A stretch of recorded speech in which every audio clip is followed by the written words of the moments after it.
থামো থামো, যাচ্ছ কোথায়? পুজো সিরিজে সবকটা লুক তোমাদের সাথে শেয়ার করেছি, আর এই বিজয়া দশমী লাল সাদা শাড়িটা শেয়ার না করলে কি করে চলে বলো? সাদা শাড়ি, লাল পাড়, সাথে সিঁদুরের টিপ, আর আইলাইনারটা একটু বেশি হয়ে গেছে। বিজয়ার দিনে কে হিসেব রাখে বলো তো? দশমীর সাজ মানেই কিন্তু আলাদা একটা অনুভূতি, যেন মনে হয় 4 দিনের ধুমধারাক্কা শেষ, কিন্তু এই একটা দিন আবেগ, আনন্দে, হাসি ঠাট্টায় সব একসাথে মিলিয়ে যায়। আর ওপর এই 4 দিন নাকি এই বছরও বৃষ্টি হবে, যত বৃষ্টি 4 দিনই হতে হয়। বাঙালি মানেই কিন্তু শাড়ি, তবে সত্যি বলতে কি বলতো, সাজগোজের মধ্যে এই লুকটা আমার কাছে বরাবরই ভীষণ প্রিয়। এটা আমার কাছে শুধু একটা সাজ নয়, এটা একটা পিওর ইমোশন।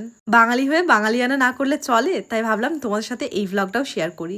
তবে এটা ছিল কিন্তু আমার একটা সেলফ মেকআপ ক্লাসের ডেমো। প্রথমে লিপস্টিক শেডটা একটু ডিপই পরেছিলাম, ভেবেছিলাম হয়তো আমি কমফোর্টেবল হবো, পরে দেখলাম না, প্রতিবারের মতো এইবারও সেই নিউড। আমার মতো আর কে কে নিউড পাগল আছো বলো তো? যতবারই ডিপ লিপস্টিক পরি মনে হয় কি যে আমি যেন কমফোর্টেবল না। এইরকম রোগে আর কে কে ভুগছো?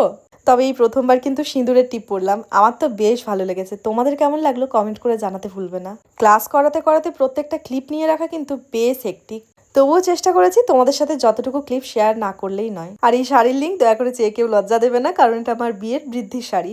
আর আজকের এই বিজয়া দশমীর লুকটা তোমাদের কেমন লাগলো কমেন্ট করে জানাতে ভুলবে না। দেখা হচ্ছে খুব শীঘ্রই অন্য কোনো সাজে।